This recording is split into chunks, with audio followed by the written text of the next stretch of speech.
जो मुसलमान नेता हैं, वो सिर्फ दरी बिछाने के लिए हैं, वो सिर्फ गुलामी करने के लिए हैं, उनको उतना वो स्पेस नहीं दिया जा रहा है। प्रियंका गांधी जी ने वो रोड शो करके एटलीस्ट कांग्रेस तो ऐसा नहीं सोच रही है। पहली बार वो अलीगढ़ आई और एक दाढ़ी वाले के साथ सलमान इम्तियाज जिसका नाम है, स्टूडेंट यूनियन का प्रेसिडेंट रहा अलीगढ़ मुस्लिम यूनिवर्सिटी का। तो दीदी ने ये बात दिखा दी कि मुसलमानों को अहमियत अगर मिल सकती है तो कांग्रेस में मिल सकती है। सलमान इम्तियाज जब एमयूएससी के प्रेसिडेंट थे तो वहां पे स्टूडेंट्स के लिए कोई काम नहीं किया। Everything which I have mentioned in my manifesto, I have, alhamdulillah, I have successfully completed. मैं चाहता हूँ मेरी मुखालफत रोज हो, जिससे कि मैं रोज सीखूं और रोज आगे बढ़ूं। हमारा फोकस यही है कि अलीगढ़ शहर का नौजवान घर न बैठे। हेलो एंड वेलकम, मैं हूं सदफ खान और इस वक्त मैं आपसे बात कर रही हूं अनरिपोर्टेड लाइव्स पर। अनरिपोर्टेड लाइव्स की एक नई पहल है यूथ टॉक, जिसमें हम युवाओं से बात करते हैं, महिलाओं से बात करते हैं, या फिर उन युवाओं से बात करते हैं जो राजनीति में सक्रिय हैं या फिर सामाजिक कार्यों में किसी न किसी तरह अपनी भूमिका निभा रहे हैं। आज इस कड़ी में हमारे साथ मौजूद हैं अलीगढ़ मुस्लिम यूनिवर्सिटी छात्र संघ के पूर्व अध्यक्ष सलमान इम्तियाज 2022 के यूपी के विधानसभा चुनावों में अलीगढ़ शहर से कांग्रेस पार्टी की तरफ से चुनाव लड़ने जा रहे हैं। तो हमने उनसे बात की कि युवाओं का राजनीति में क्या भविष्य है, या फिर उनके क्या मुद्दे हैं, जिन मुद्दों पे वो चुनाव लड़ रहे हैं वो युवाओं के लिए क्या कुछ खास करने वाले हैं। क्या क्या चुनौतियां आई आपको इस पॉलिटिकल सफर में? सबसे पहले तो हमारे वालिद सबसे बड़ी नाराजगी हुई। अच्छा। उनको पसंद नहीं थी पॉलिटिक्स। वो हमेशा कहते थे कि ये तुम्हारे मतलब की चीज नहीं है। मतलब उनको एक सिंपल लाइफ पसंद थी, तो उनसे मेरे काफी कह लीजिए इश्यूज रहते थे। बट सबसे अच्छी चीज ये हुई थी कि उनको लगता था कि पॉलिटिक्स एक एंगल है इंडियन पॉलिटिक्स का, वो उनको पता था। बेईमानी, करप्ट, ये सब चीजें थी। लेकिन during Covid pandemic when I was doing relief work, उस वक्त हमारे अब्बा ने हमारी चीजों को देखा कि नहीं, ये पॉलिटिक्स दूसरे लेवल की करने वाला है। और उसी बीच उनकी तबीयत खराब हो गई थी and in that period it was expired. तो जो उनके लास्ट वर्ड थे, ही सेड, जो इंसान ये कहता था कि नहीं पॉलिटिक्स तुम्हें नहीं करनी है, तुम्हारे लिए नहीं है, in the last time he said कि बेटा जो तुम काम कर रहे हो वो करते रहना। That was a motivational line for me. And उसके बाद I have entered in mainstream politics and अल्हम्दुलिल्लाह right now everything is on the ground. आपकी जिंदगी का कौन सा वो एक वक्त था जब आपको लगा कि आपको पॉलिटिक्स में आना चाहिए, आप पॉलिटिक्स में आना चाहते हैं? मैं जब मतलब मुझे पॉलिटिक्स में इंटरेस्ट था बचपन से, लेकिन जब मैं स्टूडेंट यूनियन के इलेक्शन देखता था तो वो मुझे बड़ा कह लीजिए अट्रैक्टिव लगता था। वो रैली, बाइक्स एंड ऑल, एक लगता था कि यार कुछ अलग है, मतलब ये भीड़ से अलग लोग हैं कुछ। तो वो, लेकिन वो कुछ ऐसा बहुत ज्यादा मैं ये नहीं कहूंगा कि भाई मुझे बहुत कौम की फिक्र थी, ये थी। वो बस एक इम्प्रेशन था, और वो इम्प्रेशन इतना ज्यादा हावी होता चला गया। फिर उसमें चीजें बहुत एक्सप्लोर करने लगा मैं और चीजों को देखने लगा। तो फिर जब मैं डिपार्टमेंट ऑफ सोशल वर्क से जुड़ा तो बहुत सारी चीजें, ग्रास रूट की रियलिटी देखी कि वाकई में लोग बहुत परेशान हैं। और उन रियलिटीज को देखते देखते चीजें आगे बढ़ती गई। जब हम गांव विजिट करते थे, देखते लोग परेशान हैं, और लोगों की एक ही शिकायत होती थी कि जो उनके नेता होते थे, जो गवर्नमेंट होती थी, वो काम नहीं करते। लोग बहुत उम्मीद के साथ वोट देते थे, लेकिन वो लोग काम नहीं करते थे, और हर 5 साल बाद उनको वोट देता होता था। तो मुझे ऐसा लगा कि सबसे बेस्ट प्लेटफॉर्म स्टूडेंट यूनियन का है, जहां से मैं अपनी बात को नेशनल लेवल पे, इंटरनेशनल लेवल पहुंचा सकता हूँ। यूपी में अलीगढ़ से विधानसभा का चुनाव लड़ रहे हैं, तो मैं ये जानना चाहूंगी कि आप कांग्रेस की तरफ से चुनाव लड़ रहे हैं, तो कांग्रेस ही क्यों, कोई और क्यों नहीं? जो मुल्क के हालात है और जो एक फासिस्ट रिजीम हम लोगों के ऊपर हावी हो रहा है, उस हालात को देखते हुए अगर हम लोग महसूस करेंगे पिछले 7 सालों में अगर आरएसएस और मोदी एंड बीजेपी को कोई आंख में आंख डाल के जवाब दे पा रहा है, वो राहुल गांधी जी और माननीय प्रियंका गांधी जी। हर आदमी आज के वक्त में मुसलमान अल्फाज इस्तेमाल करने से बच रहा है, but he use that word because, क्योंकि वो लोग समझते हैं चीजों को। पास्ट किसी का कुछ रहा हो, लेकिन हम पास्ट में नहीं जीते, हम मौजूदा हालात में जीते हैं। और मौजूदा हालात की जो जरूरत है वो राहुल गांधी जी और प्रियंका गांधी जी और कांग्रेस। बट यूपी में जो अभी हम पॉलिटिक्स देख रहे हैं वो एकदम भाजपा बनाम सपा दिख रही है, कांग्रेस कहीं ये ये नैरेटिव सेट कराया जाता है। एक तरफ हम ये कहते हैं कि मीडिया पेड है, मीडिया बीजेपी की है, तो जब मीडिया बीजेपी की है, वो ये क्यों नहीं दिखा रही कि भाजपा की लड़ाई किसी से नहीं है? सपा को क्यों दिखा रही है, कांग्रेस को क्यों नहीं दिखा रही? बिकॉज उनके लिए बहुत आसान हो जाएगा कि अगर समाजवादी के साथ वो लड़ाई दिखाएंगे, उनके साथ लड़ाई में हिंदू मुसलमान कर लेना बहुत आसान है बनिस्बत कांग्रेस के।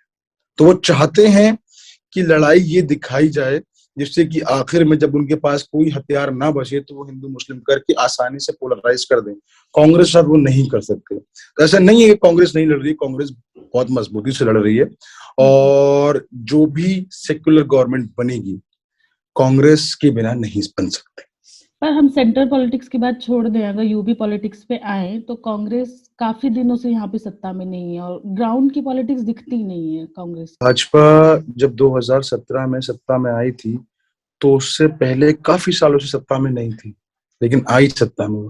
कोई भी चीज इम्पॉसिबल नहीं होती है। और मैं एक बात और कह रहा हूँ उसके साथ में कि किसी की भी सेक्युलर गवर्नमेंट बनती है यूपी के अंदर, वो बिना कांग्रेस के नहीं बन सकती। बिहार इलेक्शन में भी देखा और यूपी इलेक्शन में भी हम ये देख रहे हैं कि स्टूडेंट पॉलिटिक्स से निकल के अब धीरे धीरे जो युवा है वो मेन स्ट्रीम पॉलिटिक्स की तरफ बढ़ रहा है। तो इस पे आप क्या कहना चाहेंगे? युवा को आना चाहिए और किस तरह से उसको एज अ करियर अपना अब लेना चाहिए पॉलिटिक्स को? आजादी के बाद अगर कोई मूवमेंट शुरू हुआ वो सीए एनआरसी का मूवमेंट था, और सीए एनआरसी से वो पोटेंशियल लीडर्स यूथ निकले जिन्होंने इस मुल्क को एक रास्ता दिखाने की कोशिश करी, और उस पोटेंशियल को अगर किसी ने समझा तो वो कांग्रेस थी।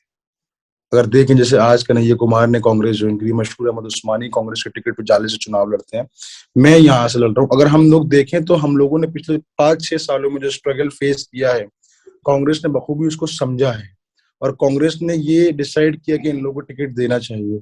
और मैं हर नौजवान से ये बात कहूंगा कि पॉलिटिक्स में अवेयरनेस, मतलब पॉलिटिक्स को लेके अवेयर होना बहुत जरूरी है।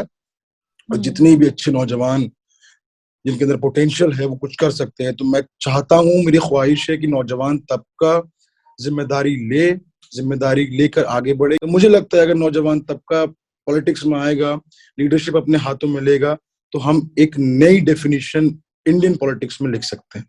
आपको क्या लगता है जो युवा पॉलिटिक्स से भागता है, हमेशा पॉलिटिक्स में आने से डरता है, मतलब वो ऐसे इतना वोकल होके पॉलिटिक्स नहीं ज्वाइन करना चाहते, इसके पीछे क्या वजह है? देखिए, इसके पीछे एक कह लीजिए एक ऑर्थोडॉक्स नेचर था एक वक्त में कि पॉलिटिक्स करप्ट है, पॉलिटिक्स ऐसी है वैसी है, बहुत सारे टैबूज थे, सोशल टैबूज थे। लेकिन अब देखिए वो चीज नहीं है। अब एक फैक्ट्री में काम करने वाला भी अगर आप उससे इंटरव्यू लेते हैं ना, तो बेधड़क अपनी बात कहता है कि मोदी सरकार करप्ट है। पहले लोग नहीं कह पाते थे।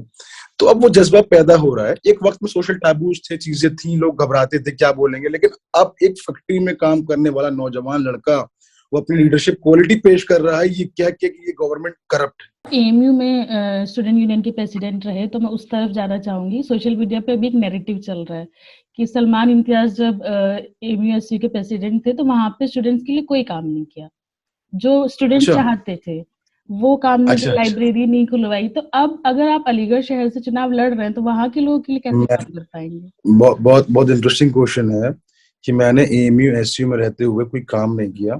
ऐसे जो मेरा मैनिफेस्टो था उसमें हाँ एक आध चीज मैं पूरी नहीं कर पाया, जिसकी वजह से मतलब कह सकते हैं कि वाइस चांसलर का मुझे सपोर्ट नहीं मिला। अदरवाइज मेरा मैनिफेस्टो आप उठा के देखें, इंटरनेट पे पड़ा होगा। Everything which I have mentioned in my manifesto I have अल्हम्दुलिल्लाह आई हैव सक्सेसफुली कंप्लीटेड। और लोगों का नैरेटिव सेट करने की आदत होती है। जब इंसान आगे बढ़ता है तो कुछ मुखालफत होती है, और मुखालफत होना अच्छी बात है, और मुखालफत होनी चाहिए। अगर मुखालफत नहीं होगी तो आदमी अपने आप को परफेक्ट समझने लगेगा, और जब परफेक्ट समझने लगेगा तो वो जमीन पे गिर जाएगा। मैं चाहता हूँ मेरी मुखालफत रोज हो, जिससे कि मैं रोज सीखूं और रोज आगे बढ़ूं। मैं ये जानना चाहूंगी, अगर आप इलेक्शन जीत जाते हैं तो युवाओं के लिए क्या काम करेंगे? हाँ, बहुत इंपॉर्टेंट अच्छी बात कही आपने। सबसे पहले मेरे 3 इश्यूज पे मैं फोकस कर रहा हूँ जो मैं सोच रहा हूँ कि अलीगढ़ को जरूरत है। एक, हर घर में फ्री एजुकेशन पहुंचे। दूसरी चीज, फ्री हेल्थ केयर सर्विसेज पहुंचे। ये इन जनरल है। और नौजवानों के लिए मेरा ये एक मैसेज है जो मैं चाहता हूँ। हमारे शहर में अक्सर बच्चे 10वीं या 12वीं करने के बाद घर पे बैठ जाते हैं, आगे नहीं पढ़ पाते और फिर उनको जॉब भी नहीं मिल पाती। तो मैं उनके लिए स्किल डेवलपमेंट और वोकेशनल कोर्सेज का इंस्टीट्यूट स्टार्ट करना चाहता हूँ, जिससे कि उनको एक स्किल मिले और उनके लिए रोजगार के लिए आसानी हो। और इसके साथ साथ मेरी पूरी कोशिश रहेगी कि स्टेट गवर्नमेंट से या मैं विधायक निधि से जो नौजवान बच्चे हैं, उनके लिए, जो गरीब हैं, वो हायर एजुकेशन के लिए जाना चाहते हैं, तो उनको फेलोशिप के उनके लिए अरेंजमेंट्स कराए जाए, यूथ क्लब्स खोले जाए जिसमें स्पोर्ट्स को एक बढ़ावा दिया जाए। और इसके साथ साथ जो भी नौजवान एंटरप्रेन्योरशिप में कुछ करना चाहते हैं, तो उनके लिए एंटरप्रेन्योरशिप डेवलपमेंट के प्रोग्राम्स हम आज भी चला रहे हैं और आने वाले वक्त में भी चलाएंगे। हमारा फोकस यही है कि अलीगढ़ शहर का नौजवान घर न बैठे।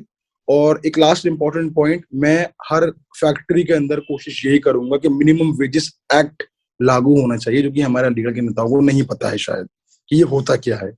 बेसिकली मिनिमम वेजेस एक्ट अगर हम प्रॉपरली लागू कराते हैं तो एक मजदूर को एक मिनिमम अमाउंट ऑफ सैलरी मिलेगी, जिसके उसके इकोनॉमिक एस्पेक्ट इंप्रूव होंगे, इकोनॉमिक पोजीशन इंप्रूव होगी और फैक्ट्री ओनर्स के भी हालात बेहतर होंगे कि जब एक मजदूर अपने पूरे पोटेंशियल के साथ काम करेगा तो उसके मालिक को फायदा होगा। ये वाइस वर्सा इसके इफेक्ट्स हैं।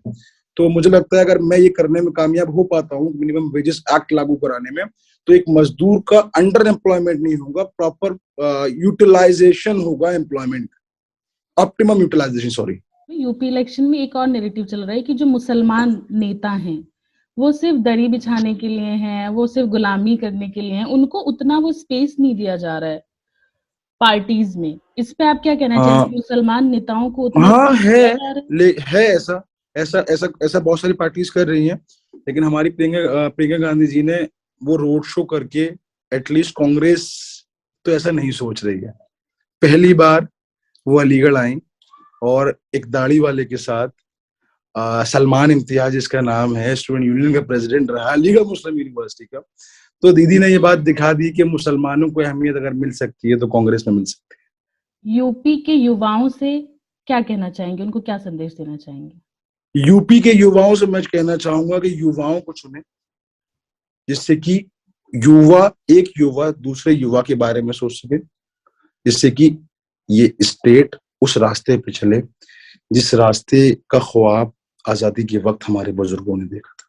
तो ये थी अनरिपोर्टेड लाइव्स की नई पहल यूथ टॉक्स, जिस पे आपने सुना सलमान इम्तियाज को। ऐसे ही और अलग अलग युवाओं के साथ हमारी बातचीत सुनने के लिए आप देखते रहिए अनरिपोर्टेड लाइव्स। शुक्रिया।